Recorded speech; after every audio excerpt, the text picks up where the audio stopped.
doing today. This is our second webinar in our series, our mini-series. The first one was academic positions. This one, we are talking about positions in the National Lab. And then on, I think it's next week, we will have one talking about jobs in industry. Today, we have three panelists. We have Rhonda Stroud, Juan Carlos, and Stephen Spurgeon. The way we'll run this is I open anybody at any time. We don't have too many participants, so feel free to turn on your video and ask questions whenever you have them. Other than that, I will be asking panelists questions, and we'll just keep having a discussion and learn a little bit about them and their careers. To begin, we will have each panelist introduce themselves, kind of what they where they're at, what they do, and then how they got to that position. So I'll just run from left to right on my screen, which you all can't see. It goes Rhonda, Juan Carlos, and Stephen Spurgeon. So I'll let Rhonda, you can take it away. Sure. So thanks for organizing this, and I'll just jump right in. So I came to microscopy as a materials physicist. My degrees are in physics, and as a grad student, I actually did materials synthesis, X-ray diffraction, thermal analysis, and TEM. But decided for the postdoc that I really wanted to use the TEM skills to switch from the types of materials I was doing into a totally different area. And the National Lab is where I went for my postdoc. So the Naval Research Lab participates in the NRC, National Academy's postdoc fellowship program. And I got one of those, and I've been at NRL ever since. I decided after a couple of years at NRL to really give up the material synthesis and really focus on the electron microscopy full time, because there was just so many different things you could do with the TEM, with materials in general. Very nice. And I also want to point out that Rhonda has been very involved also just throughout the community with MAS, was the president for a while, and I think you lead the aberration corrected FIG. Now, I think Juan Carlos has led the FIG, but I'm the past president of MAS. Okay, yeah. All right, well, thank you. And then all right, let's hear about Juan Carlos. How about you? How'd you get to Oak Ridge? Hello, everybody. Thank you for inviting me. My name is Juan Carlos Idrobo. I was born in Ecuador, living in Colombia for a while when I finished my bachelor's, and then I came to the United States in 2000. Wanted to do physics. That's what I wanted to do. And then by serendipity, one day my PhD advisor, or who became my PhD advisor, said that in one of the meetings on the physics department, that all his students travel around the world and get prizes. And I said, I want to do that. Basically, that is how I get involved in electron microscopy.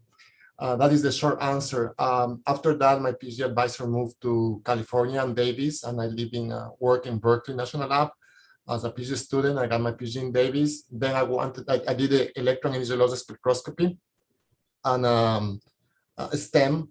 And then I decided to do theoretical calculations, DFT, for a while. So I switched fields for about 4 years. I went back to USC in Chicago. And then after a little bit being there, my postdoc at the time, Sarah Owood, told me that I should be trying to do something in the future that will combine both of those skills. So he contacted a person here in Oak Ridge National Lab, which is Professor Socrates Pantelides, a theoretician. And he took me under his wing. And then I was able to do theoretical calculations for a few years as a research professor in Vanderbilt, but I live in Oak Ridge. And I work in the STEM group under Steve Pennycook at the time. And then in 2011, my who is now the division director, Karen Moore, liked my job, and he trusts me, and I got hired this 2011, and since 2011 until now, I have been in Oak Ridge, and I do That's what I learned, for instance, about aberration correction and monochromation. And that is how I came here. That will be my short story. Very nice. It sounds like you kind of went all over from computation to microscopy, eels, aberration correction, kind of everywhere. And also we've been to quite a few different institutions and have an academic perspective and a perspective from a national lab. So that'll be very, very helpful. And I'm hoping we have lots of questions about comparing the two. All right. Thank you very much. Steven Spurgeon, let you go ahead. Hey, thank you, Eric, and thanks to the council for giving me the chance to join the panel today. My name's Steven Spurgeon. I'm a staff scientist in our Energy and Environment Directorate at Pacific Northwest National Lab. I've been at the lab about 6.5 years, and my career in science started as an undergrad at Carnegie Mellon. I was actually a mechanical engineer, and I took an introductory class where we cast silver rings. It was one of these, kind of survey classes. And that actually made me switch from mechanical engineering to material science. I later went on to do my PhD with Mitra Taheri at Drexel University. And during my PhD, I did a lot of work using high resolution STEM, analytical STEM, looking at oxide interfaces. And I also did a lot of work in neutron scattering to correlate magnetic properties to the structural and chemical information that we got out of the STEM. So at the end of grad school, I really wanted to go into neutron scattering. And I actually applied for an NRC fellowship at NIST. I missed it by one slot, apparently. I came in short, and I ended up, looking for other routes, other careers. And there was an opportunity at PNNL as a postdoc in Scott Chambers' group. So they're a functional oxide synthesis group. And I was basically brought in to, lead a lot of the characterization work, lead some new projects in that area. And so then after my postdoc, there was an opportunity to transition to staff to lead a new microscope installation, lead some new research in data-driven microscopy.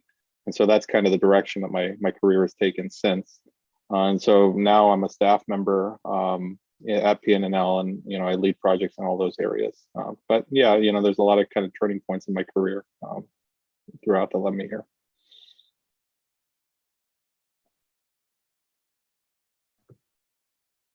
Very interesting. Thank you.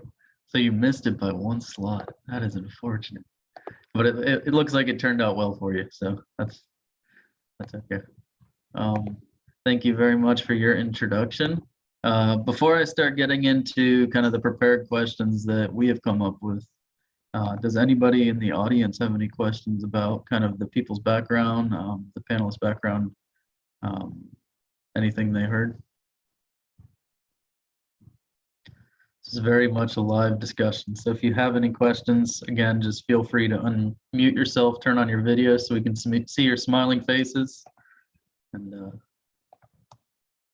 all right, well, I will move on with some questions kind of that I have then. All right, so I guess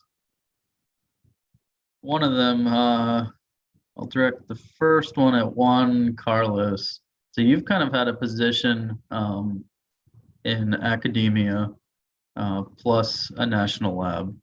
Can you kind of give us a layout of what the major differences are that you see in those, and just kind of like day-to-day activities that you would have in one versus the other, and why you prefer or have chosen the national lab route over being a professor? Interesting. I didn't choose the one versus the other. I think that basically I was doing what I wanted to do, and it seems to me at the time that doing aberration correction and pushing the limits of spectroscopy, I will do more, or I will have more fun doing it here than being a professor at the time. So when I finished my PhD in 2004, I decided to do theory for a few years because my PhD was very short. So I'd say it doesn't matter, I can just, have fun and learn something else. But then during my PhD and during my postdoc and the research professor in Vanderbilt, I was lucky enough to get 2 grants in NSF as a PI. But then there was the crash of the 2008, and then basically there were no jobs available. But I didn't think about having a job anyway. I was just saying, okay, I will just do. I didn't know what I want to do in the future, but I knew what I didn't want to do in the future. So that is how I approach the problems. Is if I go to this position, what I will have to do in order to be able to do the things that I like. And at the time, being a professor would have been very hard to be able to just have access to the instrumentation that we have right now in Oak Ridge. And that is how I choose the national lab at the time versus the university. I just wanted to play around with instruments for some time. Now that interest has changed a little bit because I do that all the time, but now it's more about how I can mentor the people that I'm working with in order that they can have the same experience that I have had. Can I follow up on that? Definitely. I would say, I finished my PhD in 1996, and there was also a downturn in the industry market or the jobs available at that time. And I actually deliberately chose to do the postdoc at the National Lab because I spent a few weeks as a grad student at Oak Ridge as a user in the HTML and also at the Ames Lab in Iowa. And I got the sense that you could stay hands-on running the equipment as long as you wanted for your full career at a national lab. Whereas all the professors I saw immediately had to switch into proposal writing mode and teaching. And they really couldn't get into the lab and keep a hands-on experimental approach unless they were willing to go to a smaller institution where there just wasn't the access to the cutting edge equipment. And I found that really to be true until you reach a point where if you're managing a large enough group, the management activity at a national lab, the management activities do take over. And at some point, you realize that the newer people coming in have learned the newer software and you don't have time to invest in learning newer software, right? So eventually it's a trade-off, but I do think there's a really big difference between academic jobs and national lab jobs in terms of how much you have control over the time you spend on the instrument and how much you work on grant writing and teaching. So it sounds like in general, you just have a lot more flexibility, which is, pretty appealing to many microscopists. You become a microscopist or somebody who's doing research because you like becoming like kind of in your research. You get to be hands-on. You kind of get to explore, and that's kind of natural to our path. And it sounds like you get to keep doing that, which is very attractive. So there was one thing I wanted to add there too, regarding what Rhonda said about, visiting labs before you look for a job, and when I was in grad school, I had the opportunity to work at Argonne, at Oak Ridge, at NIST. And, it was the same kind of experience, that seeing the resources that they have that universities really can't match, I think is one of the big things. And the labs are just, they have huge budgets, right? And they tackle some of the biggest problems. And I think that's really appealing. And it's a very different sort of environment, but then there's a lot of commonalities between the labs and the universities. Doing research, proposing projects. It's just the resources that you have in many cases are much greater. And so I think that that's an important consideration too. So kind of on the, well, actually first, I should ask if anybody in the audience has any questions so far about yeah. Hey, I have a question, Eric. Yeah, go ahead. Yeah, so how like all of the panelists, I have a question that when you choose an area of research, or when you choose a problem which you are going to solve, I understand that it's very constrained in industry because you have to work for a certain company. But what's the difference between like academia and a national lab if you have a certain research you want to pursue?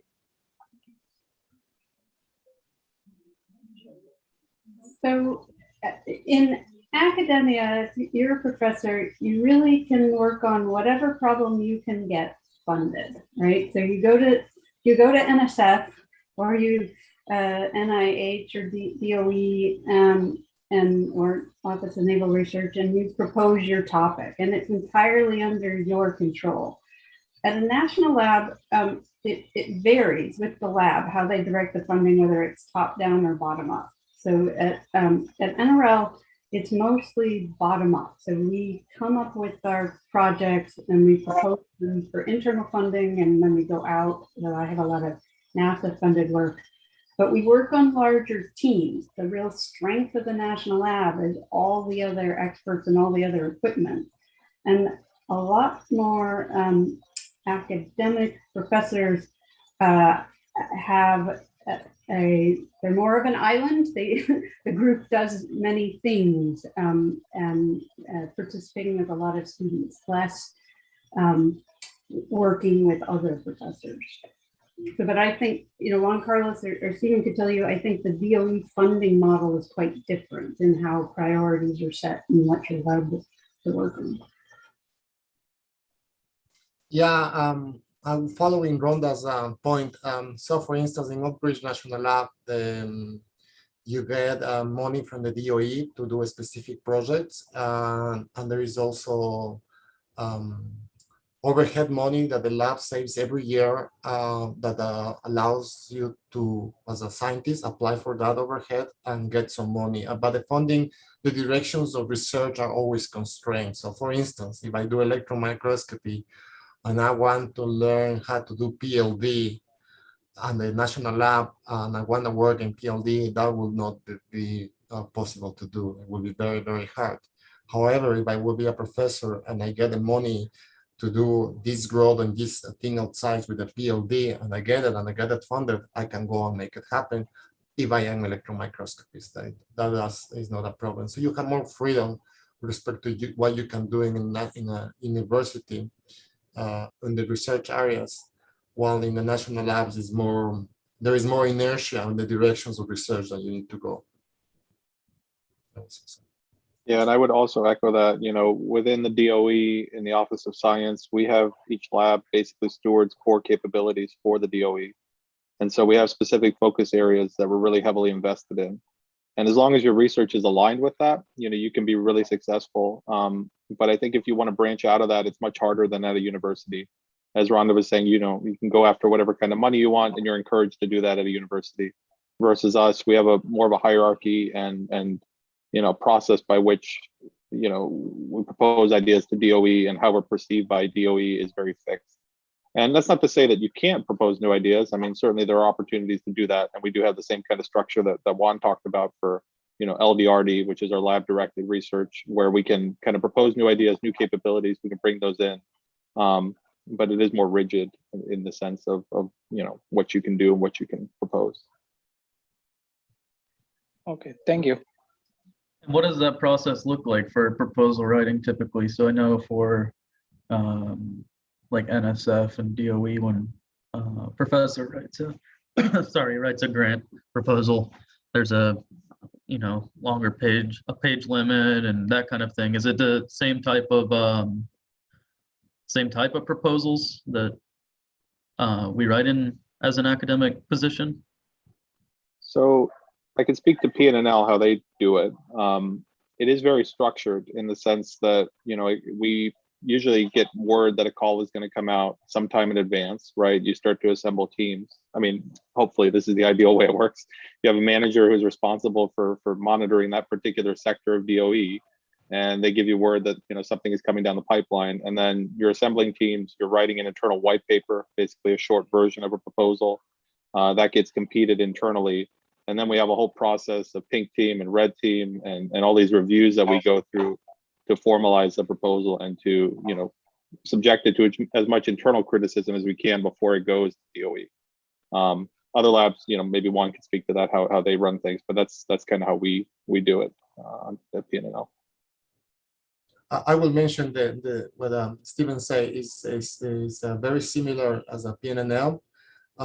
Since I have written proposals for NSF and I have written proposals for DOE, they tend to be the same kind of length, 15 pages, CV.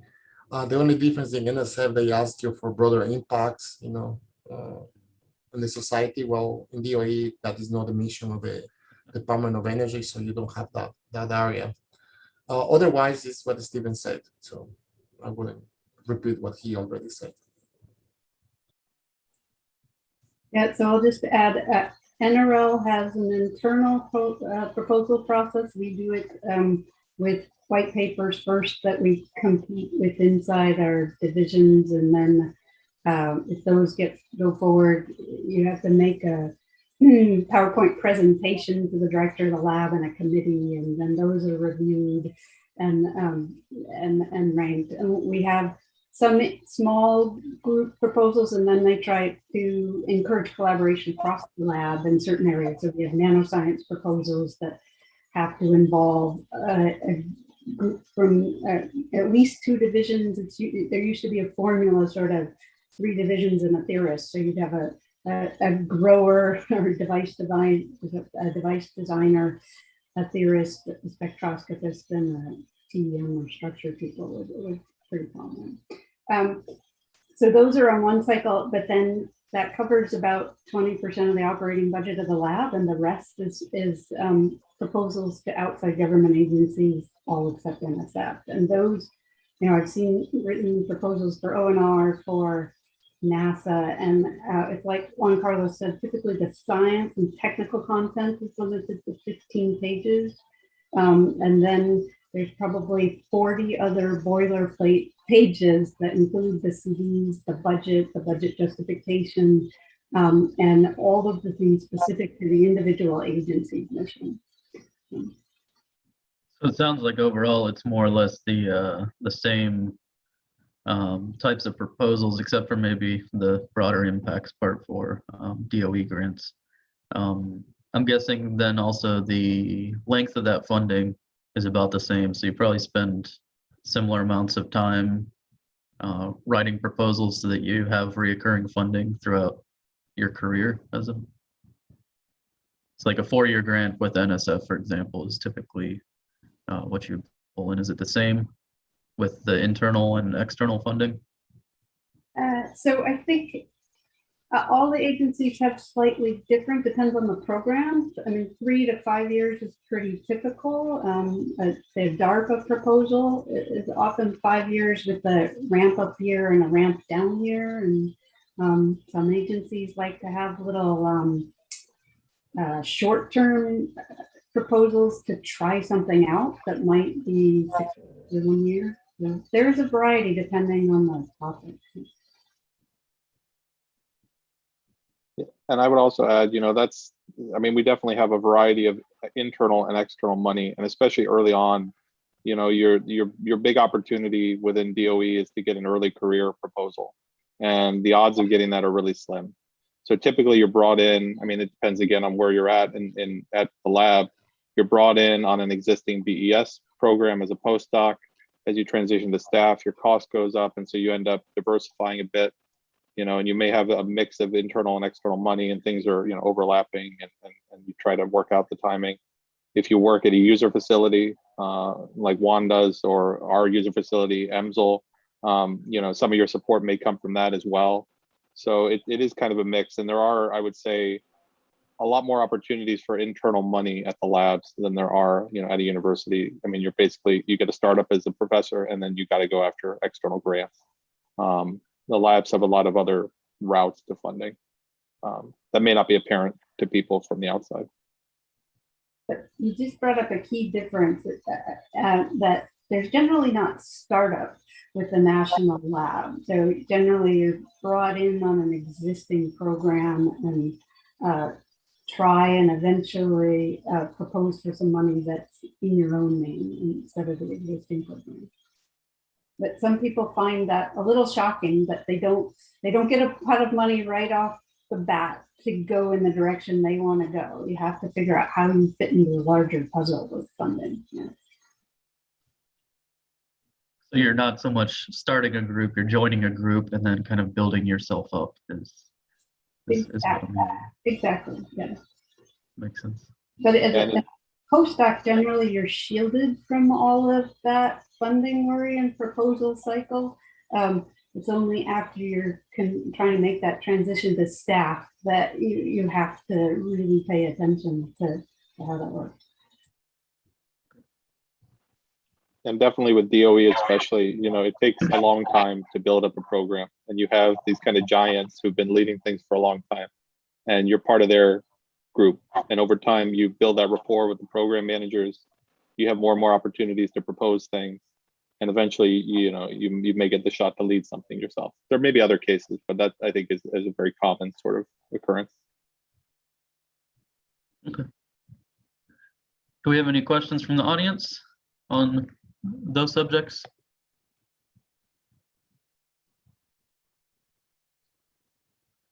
All right, so kind of piggybacking off of that last comment that Stephen made. So leading groups, I think all of you have experience doing it, and you're at different levels of kind of group leadership, I think, at this point. So I'm wondering, what does that look like? Like, how many people would you mentor? You said that in general, the groups at national labs are much larger, but then you also have smaller focus groups, I think, that you run. And what does that look like? Maybe start with Rhonda. Sure. So NRL has section heads, which are sort of at the group leader level. And I've been a section head since 2007. And we have branch heads that are sort of like an academic department chair. And then there's a division head that's like a dean. And then there are some provost level people above that, right? And I personally feel that the section head job is the best, because you actually still get to be involved in the research directly and run the microscopes. And if you go up a level to branch head, you're really worried about balancing personnel issues, solving logistical issues, and rarely have time to stay involved directly in the research. Some people like that. That's better. It's just that I prefer being directly involved in the research. So I lead a group that has 4 to 5 federal employees at any one time, up to 3 postdocs, and a contractor or 2. We can have summer faculty, and we have summer high school interns sometimes, and summer college interns. In general, an individual section or group doesn't get larger than about 9 or 10 people, because once you're managing about that many people, that's as most as you can really interact with and provide useful feedback for on a one-to-one basis. After that, you kind of need to delegate some of that. So the branch heads, the next level up, would have 5 section heads under them who they interact with directly and so on. So at NRL, the sections generally start small. You might start just supervising 2, 3 people, and then it depends on how you grow the funding. So,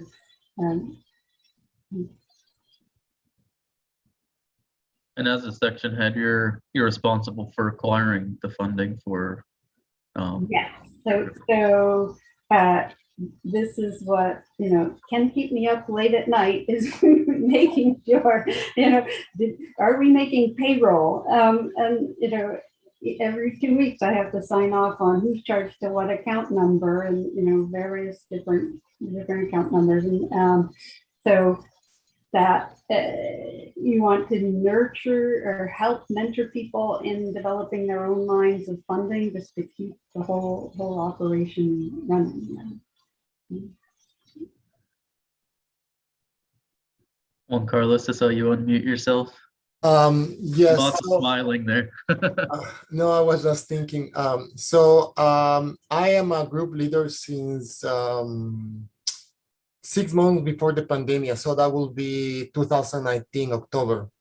And at the time, I was the group leader of what I call the big enchilada, because we were like almost 33, 34 people that I had to deal with, plus visitors. Well, we were almost 40 people. That was a nightmare. As Rhonda said, you had to deal with well, the personal issues, the money. Then the COVID came. Then it's like everybody wants to go back to the lab. Then they don't want to go back to the lab. Now the group is in the divine intervention. The lab director decided to make the group smaller. So now we have small tacos. So I am the group leader of a small group, which is like 10 people. And that actually is more manageable. And what I will say is because all of us knew each other for the last 10, 15 years. Some with us I actually did a PhD with. So we get along very well. We are all about the same age, and we just collaborate. We don't have what I will say. It will be like professors with maybe 0 students, or maybe 1 student or 1 postdoc, and that is how we work together. I enjoy it actually. It's a nice group of people that we can work with. I would say that. So it sounds a little more fluid there at Oak Ridge then. It could be fluid, but like I mean, it could be, in our case, we have the luck that we are in a user facility and most of our funding gets covered for most of us. In some cases, 100% to the user facility, which means that 50% of the time you do your own research, 50% of the time you work with users, collaborators. And I think in your case, for instance, you work with Jordan. So there is like the other symbiosis in that respect. There are people in the group that have like, we are not very too much split, maybe 3 projects, so 30% in each of the time in each of those projects. That is, I think, like the maximum that you will be. There are people at the lab that they are not as lucky as that they have 10 projects and they have to struggle with money all the time. The same thing that a professor will do it, with the difference that they don't have PhD students and postdocs to work with. So they have to do raising the money, doing the research, analyzing the data, writing the paper. So something has to give up in that case. We don't have that problem. So I would add, I'm kind of probably the earliest stage here of the 3 of us, and making that transition from postdoc to staff is really challenging, because as Rhonda pointed out, you need to try to assemble your own funding first, and when you go from postdoc to staff, your cost per project goes up significantly. And so a lot of my own money still comes from the BES program that I was involved in as a postdoc. But then I'm trying to build up my own teams, right? And so I'm doing that through internal proposals as well as external. But the reality is, if you want to try to fund staff, you're never going to be able to fund more than a small fraction of their time in general. And so it's this balance of, at least early on, trying to keep yourself funded, trying to build up a team so that you can expand the research that you're doing, trying to bring in, a dedicated postdoc. And it's, again, trying to split your time across all these different things. So if you're fortunate enough to work in a user facility, then a good chunk of your time can come from that. But at a lot of other parts of our laboratory, you don't have that kind of backbone of funding, and so you're kind of always hunting for things. And then eventually, yeah, if you're fortunate enough to get that external proposal with BES or another agency, then you can kind of build what would look like an academic group at a university, and we have those really strong core groups. But early on, it is tough to make that transition and expand your team. Thank you. Ooh, it looks like we have a question. All right, thank you, Erica. So she asked, did you have to learn on the job how to lead groups and budget funds, or was there some type of guidance or training beforehand? It's a definite on-the-job learning process. You can go, there is an HR department at NRL, and they will provide some management training, but it's hardly ever specific enough to the scientific environment to be super useful, and they don't teach us budgeting. So those are things, and you need to learn. You try and get it from your section head, from your immediate supervisor. That's part of their job to mentor you in how the process works and how to write the proposals. I highly recommend getting on a review panel if you can as a postdoc, because or reviewing some proposals, because that gives you the idea of how people budget. You see kind of the sausage making, and that's really useful. But you know, when I converted to a manager, I went out and I went to the library and checked out like every how to be a good manager type job. They're mostly useless. You think they're going to help you, but it's really about empathy for the people you're working with and understanding what the common barriers are and how to help people, you know, find their strengths and the willingness to work on their weaknesses. Yeah, this question of training is interesting because we get so much training at the labs. There's a million training courses, but there's not a good one for how to run a group or how to run a team, unfortunately. For us, I'd say the earliest opportunity that you have is some internal LVRD projects. And when I was asked to lead one and assemble a team, you know, I tried to pull up blueprints from past projects that I've been involved in.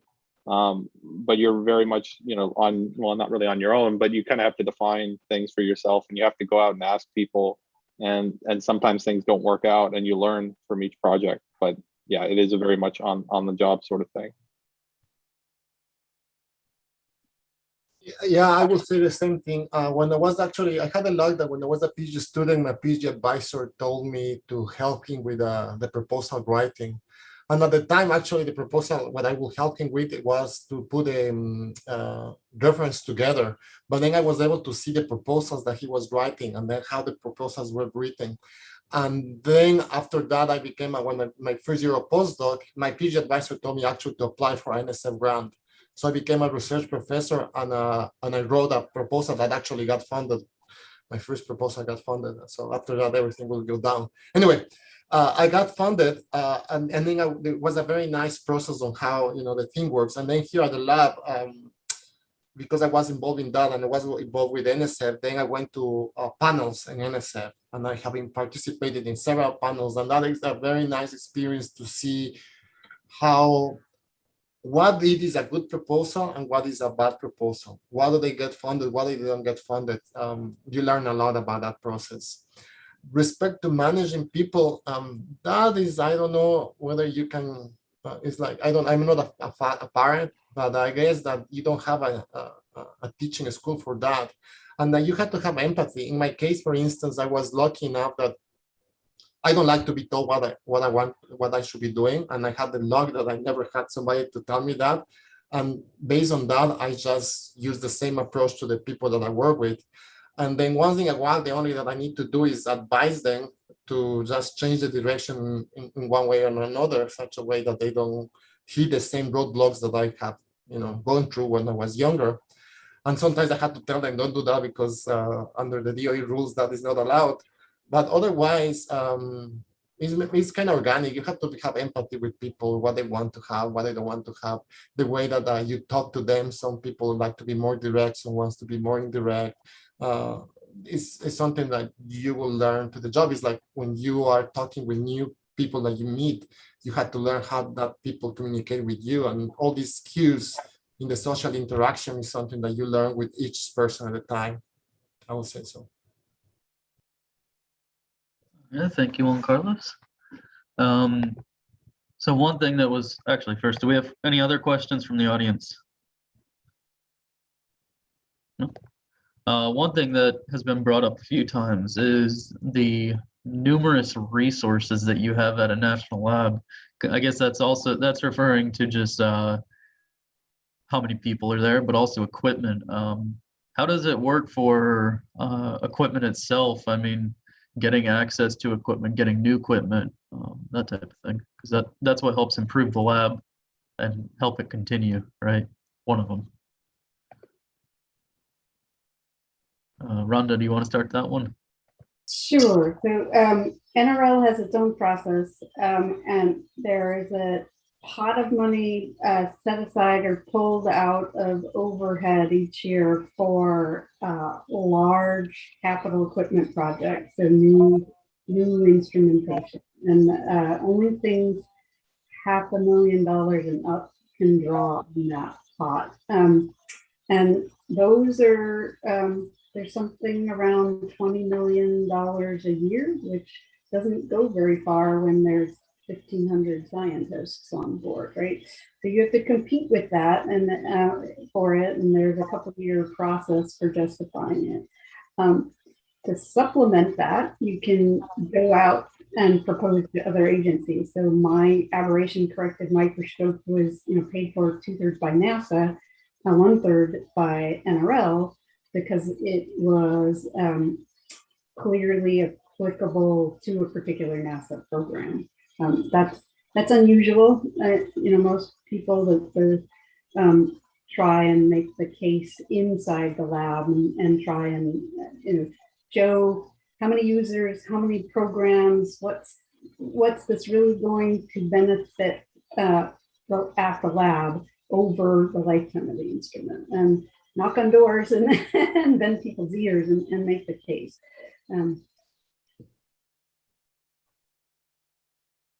Yeah, I will second that. For instance, for the monochromated aberration corrected microscope that we have here, it took me 6 years to get it funded, and it was not a process that was just me. I remember at the time in the beginning, Steve Pennycook and Maria Varela and I would write these proposals that were for like $500,000, $1 million. We knew that it will not cover the microscope, but still we will write it and then keep writing such a way that it will be in the heads of everybody.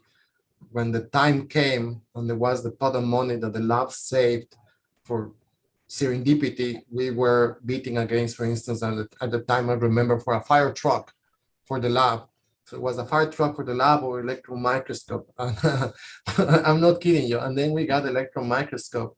So like big equipment that is like, several orders of, $1 million, they are very hard to get, even in national lab, because there is not, electron microscopes are something hybrid in between, like a Raman spectrometer versus like a synchrotron. So, and the same thing happens with NSF. There is not such a good way of funding it. But it seems to me that because the national labs have this history of how big instrumentation, it will be easier for us, especially since we are a user facility. The only thing we have to say is like, we are a user facility. This is the new instrument that this university has it. How do you want us to have attract users if the university has it? We have to have something better. So that, as long as you make the scientific case, that tends to help, but it's not an easy path. It's not always straightforward. And along those lines too, I mean, again, DOE sees us in certain categories and in certain areas, and they'll, occasionally invest to build up capabilities. So right now we're building our grid storage launch pad, which is, focused on battery development. And as part of that, right, there was an opportunity to propose new equipment, new capabilities. And it's the same as Juan said, you need to have something ready. You need to be socializing it for years in advance. And then oftentimes money will fall from the sky and, you're the one ready to go. And lab management will come to you and you'll have the shot. But you need to be working it for years to really get the opportunity to build up some of these capabilities. Thank you. All right, we have another question from the audience, and it's kind of along the same lines of equipment. So how easy is it to get timer assistance on machines that aren't directly in your section of the lab, that people around you don't usually use either? Or even do you guys collaborate with kind of other national labs to get access to their equipment? Kind of an internal and external question then. Okay, I guess I'll go in order again. All right. So inside the lab at NRL, so my group, manages not all of the TEMs, but but the high-end ones. And we have a central user facility for nanofabrication that's free for all the scientists. It's covered on overhead to use 24/7.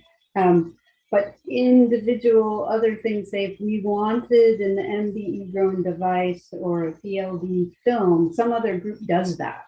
And mostly they would let us come learn it, but it's not an efficient use of time or salary, because you're dealing with experts who already know how to quickly and efficiently make that. So it's better to collaborate for a lot of the high-end equipment rather than trying to do every measurement yourself. So I haven't done any X-ray diffraction myself in quite a long time, but I'll do the work in the TEM work. And then if it's specialized equipment we don't have at the lab, or even trying to justify the purchase of the new instruments, we do go outside. We go to NIST, we go to Oak Ridge. We do some synchrotron work as well, so we go out to learn silver math. So it's all of those. But one of the things that's different from being a graduate student, where you try and learn all those different skills at the National Lab, eventually you get your area of expertise and you collaborate with the other experts to get things done efficiently. Yeah, I would say the same thing that Rhonda mentioned. We just actually, with Rhonda, we have papers together because of that reason. Like, there was an instrument that I have, and then they came over here, but I have had the same thing with people from a SINT in the Sandia National Labs. Like, I don't know how to do that. It's better if we work with these guys over here with the synchrotrons, rather than trying to learn it as a graduate student. And actually, my advice that I have for the graduate students is try to learn something, do something well, one instrument, rather than having your CV and say that you have like 20 instruments that you have learned how to use, because that tells me that maybe you don't know how to use all those instruments as well as just knowing something very, very good focus. That was it. Yeah, and I think that the user facility program that the DOE in particular operates is an incredible resource, right? And each one of our labs, most of our labs, steward a user facility.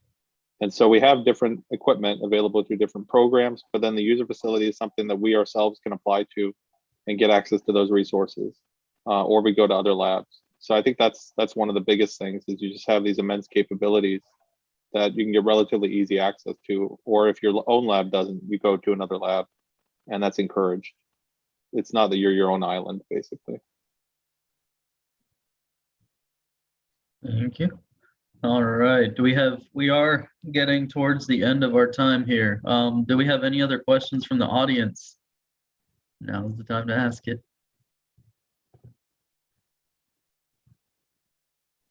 All right. Nobody? I will ask another then. Do you guys want to give a shout out to your user facilities? Kind of like, how does that run? How do people apply? What kind of resources? I guess it's pretty vast, but I guess speak to your expertise and how does that process work, and what kind of what does the process look like? Capabilities. So strictly speaking, NRL doesn't have a user facility. We don't bring in outside users, and we don't sell time on the instruments, but we do collaborate. So I've had graduate students from around the country come work with me, and I'll give a shout out to the MAS Goldstein Fellowship Program. So there's actually funding you can apply to through MAS as a graduate student or early career person to go visit a lab to make measurements you couldn't do at your own facility. So we do it through collaboration. If it aligns with the work we've got, we're happy to bring people in. It's a good way for us to learn who might make a good postdoc in the end. But it's not the kind of throughput or interaction volume that they have at the DOE facility. In Oak Ridge, the system is rather easy. You go to cnms.ornl.gov, and then you apply for a proposal. There are 2 cycles every, I think it's in May and October. You don't pay for the instrument. And then what has happened is that we have students that come over here and they do, one experiment. We repeat it maybe a second or a third time, and they get the paper and they go away. Then we have people that come here and they stay for months, like during the summer or 6 months. And we have students that do their PhD here totally. So this collaboration through their PhD advisor, his or her PhD advisor, and they become rather successful. We have a student recently, he finished his PhD with 20 papers as a first author, and he was a theoretician, first principles calculations, and he did experimental work here, learned how to use the microscope. Jordan, Albino, myself taught him how to use the instruments, and he's an expert in the instruments, and now he's going to the University of Tokyo. And there is a way to even get funded. There are programs that you can contact me that the PhD student can get have their stipend paid and living expenses paid when he is at the lab or she is at the lab. I don't know down the name of the programs because they are changing a little bit right now due to this COVID, and they are doing some respiratory organization. But if you contact me, I will be able to help you out and say, hey, this is the program that you can apply for and come over here. And we have actually people from abroad as well to work with us and stay with us for months at a time. Thank you, Juan Carlos. So I'll kind of echo too what Rhonda said. I mean, we do have an Office of Science user facility, our Environmental Molecular Sciences Laboratory, which is run for the Biological and Environmental Research Office of DOE. And that is a great resource for the community in terms of synthesis, characterization, modeling, across the biological, environmental research, and also material science domains. But in addition to that, we have a lot of other capabilities that are not run through the user facility that you can still get access to through collaboration, as well as through our nuclear science user facility. So that's another capability that we steward for the DOE. All of this, you can reach out about. There's plenty of opportunities for students to come, fellowship opportunities. And if you, for example, submit a proposal to EMSL, as Juan said, that time is covered, that access is covered by the DOE. So oftentimes there's no cost to you other than paying for your own travel to come out and visit us. So if there are any questions, I'd be happy to answer that and kind of field and send people in the right direction. Thank you, Stephen. And I think everybody on the panel at one point said that they were at a national lab before they started working at the national lab, and that's kind of what helped guide them in that direction. So they are great facilities. I've only been to Oak Ridge, but I would highly recommend for anybody who hasn't had the chance to go, get involved and check it out. So at least firsthand kind of what's going on there. All right, so I'll go ahead and start wrapping this up. First, I want to thank everybody who has attended for showing up, and thank you everybody who's also watching our live YouTube stream. Very importantly, thank you to the panelists, because this wouldn't happen without the panelists. Rhonda, Juan Carlos, and Stephen, thanks for sharing all of your endless wisdom and letting us know kind of what guided you to where you are, because we can't really have that experience until it's already happened and it's happened for you. So thank you very much. An hour is a lot of time, and we appreciate it. I would like to, I'd also like to let everybody know this is hosted by MSA Student Council. We are a student-run organization. Kind of one of our big events that we have every year is leading up to M&M. We have a single day for students, postdocs, and early career professionals. It is for those 3 categories, but we have many kind of early, mid, and late career professionals also who show up. It consists of mostly a day of talks, but there's also chances for you to interact with people at national labs, academia, and industry so that you can get more advice kind of like this. That includes kind of at the convention halls, as well as we have a lot of after hours activities where we can get to know people personally and start making these very important connections. So I definitely highly recommend getting involved with that, and also keeping an eye out for social media where we have more events just like this one. All right, I think that pretty much wraps it up. Again, thank you to everybody who has attended, including the panelists. And I hope to see everybody very soon. Take care, everyone. Thank you.